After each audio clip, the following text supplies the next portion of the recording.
अस्सलाम वालेकुम व्यूअर्स, मैं हूं एहतशाम दावा। व्यूअर्स, एग्रीकल्चर यूनिवर्सिटी में एक वाकया पेश आया कि 3 बच्चियां जो है एमफिल लेवल की, उन्होंने अपने सुपरवाइजर के खिलाफ एक दरखास्त जमा करवाई थी कि उनको हरासा किया जाता है सुपरवाइजर की तरफ से। यूनिवर्सिटी का जो रिस्पॉन्स था वो इंतहाई मज़ाक़ाखेज़ था भी और है भी। पहले तो यूनिवर्सिटी को जब दरखास्त जमा करवाई तो 15 दिन तक तो उस दरखास्त को पूछा ही नहीं गया और यूनिवर्सिटी की मैनेजमेंट की तरफ से ये बच्चियों को ये कहा जाता रहा कि आप लोग दरखास्त वापस ले लो और इस मामले को छोड़ दो, आपकी शादियां कल को होनी है, आपकी शादियां तक नहीं होंगी, आपको रिश्ते नहीं आएंगे। उसके बाद जब ये उनको बाज नहीं आई है, जब खबर मीडिया में आई है, उसके बाद यूनिवर्सिटी को एक्शन लेना ही पड़ा। तो अब किया ये है कि 2 पैरेलल कमेटियां बना दी गई हैं, पैरेलल 2 कमेटियों को मामला दे दिया गया है और दोनों कमेटियां इस मामले इसको प्रोब कर रही हैं। एक हरासमेंट कमेटी है जो कि यूनिवर्सिटी की बनाई गई थी एचईसी के ऑर्डर पे, एक फैक्ट फाइंडिंग कमेटी वीसी ने अलग से बना दी है। अब 2 कमेटियां अगर एक ही मामले की यूनिवर्सिटी को इन्वेस्टिगेट करेंगी तो होगा क्या? एक तो जो बच्चियां हैं उनको दोनों तरफ बुलाया जाएगा, बार बार बुलाया जाएगा और उनको वो खींचातानी लगी रहेगी। दूसरा ये है कि अगर फर्ज करें कि जो दोनों की फाइंडिंग्स देती हैं दोनों कमेटियां, वो एक की फाइंडिंग आती है कि हैरेसमेंट हुई है, एक की आती है नहीं हुई, तो किसकी फाइंडिंग को एक्सेप्ट किया जाएगा? ये तो नजर आ रहा है कि यूनिवर्सिटी इंतजामिया ने सिर्फ इसलिए एक और कमेटी साथ में बना दिया। हैरेसमेंट कमेटी जब ऑलरेडी एक बनी हुई थी, हैरेसमेंट का ये वाकया है, ऑलरेडी एक कमेटी बनी हुई थी, तो उस कमेटी के हवाले मामला करने की बजाय एक अलग से कमेटी सिर्फ इसलिए बना दी गई है कि अगर हैरेसमेंट कमेटी खिलाफ भी फैसला देती है प्रोफेसर के, तो ये जो कमेटी है इससे हम फैसला अपने हक में करवा के और इस कमेटी की फाइंडिंग को हम फाइनल समझकर उस पर कार्रवाई करेंगे, यानी कि कोई कार्रवाई करेंगे ही नहीं।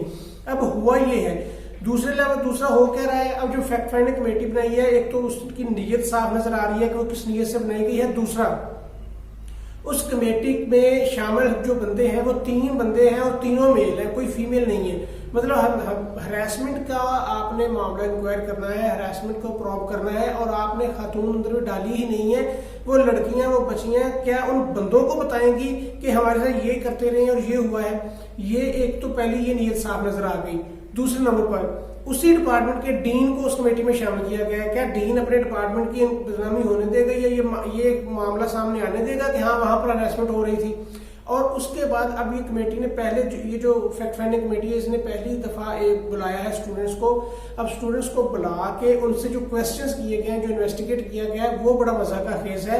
हैरानगी होती है कि ये जो लोग कर रहे हैं, इनके अपने घरों में शायद इनकी बेटियां नहीं है, ये शायद इनकी बेटियों के साथ कभी ऐसा वाक़या पेश नहीं आया, ये शायद इनको बेटियों की इज्जत करना नहीं आती कि बुलाया गया है तीनों लड़कियों को, उनको क्लोज एंडेड क्वेश्चंस दे दिए गए हैं, मतलब ऑब्जेक्टिव टाइप। आपने कोई एलेबोरेट करने का नहीं कहा गया, उनसे कोई क्वेश्चनिंग नहीं की गई, उनको पेज पकड़ा दिए गए हैं कि ये लो पेपर हल कर दो और उनपे ऑब्जेक्टिव टाइप आपको उनको पेपर्स जो क्वेश्चंस दिए गए हैं क्लोज एंडेड क्वेश्चंस हैं। मसलन आप यूनिवर्सिटी में टीचर के बुलाने पे गई या खुद गई? अच्छा, दूसरा क्वेश्चन क्या है, आपको टीचर ने फिजिकली टच किया कि नहीं किया? अच्छा, उसके बाद ये क्वेश्चन क्या है, क्या आपको जब टच किया तो आपको वो हरासमेंट फील हुई कि नहीं हुई? मतलब ये इस तरह के क्वेश्चंस हैं, बहुत सारे क्वेश्चंस इस तरह के हैं कि हरासमेंट बेसिकली है क्या?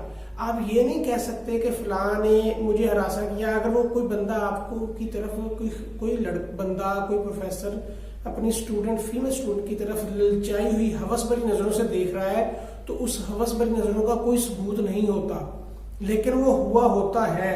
इसी तरह अगर वो उसने टच किया, उसने अगर वो फीमेल स्टूडेंट को बाजू से पकड़ के पूछ रहा है कि तुमने वैक्स करवा ली, तो क्या ये हरासमेंट के ज़ोरे में नहीं आता? वो उसको वैक्स का क्या उसका ताल्लुक था?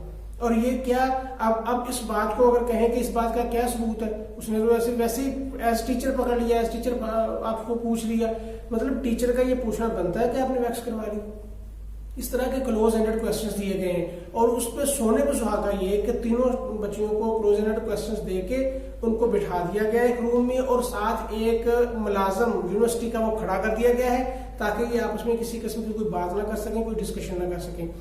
पेपर दिया था हल करने के लिए और जब स्टूडेंट्स ने उसमें कुछ लिखने की कोशिश की कि हम इसको एलेबोरेट करते हैं कि हमारे साथ ये कैसे हुआ, तो डीन की तरफ से ये कहा गया, डांटा गया और ये कहा गया कि मैं जो बकवास कर रहा हूँ तुम्हें समझ नहीं आ रही, तुम लोग जो हाँ या ना में सिर्फ जवाब दो। मतलब ये लेवल है डीन का भी, और नजर आ रहा है कि ये सिर्फ उस प्रोफेसर को बचाने के लिए यूनिवर्सिटी सारी कुछ कर रही है, सारी यूनिवर्सिटी की इंतजामिया उसके पीछे है। और हरासमेंट कमेटी को तो अभी तक काम शुरू ही नहीं करने दिया गया, उनके पास हवाले कर दी गई है इंक्वायरी। अब हरासमेंट कमेटी जो भी फैसला करे वो अपनी जगह पे है, लेकिन फैक्ट फाइंडिंग कमेटी का फैसला पहले से नजर आ रहा है कि ये प्रोफेसर के हक में फैसला होगा, और इस फैसले की बुनियाद पर इस केस का इस मामले का यून एप्लीकेशन का फैसला होगा, और स्टूडेंट्स को जो है वो निशाना बनाया जाएगा, ताकि आइंदा किसी फीमेल स्टूडेंट की ये जरूरत ही ना हो कि वो ऑफिस में जो उसके साथ जो हरासमेंट हुई है वो उसका जिक्र भी कर सके, बस खामोशी से हरासमेंट सहती रहे।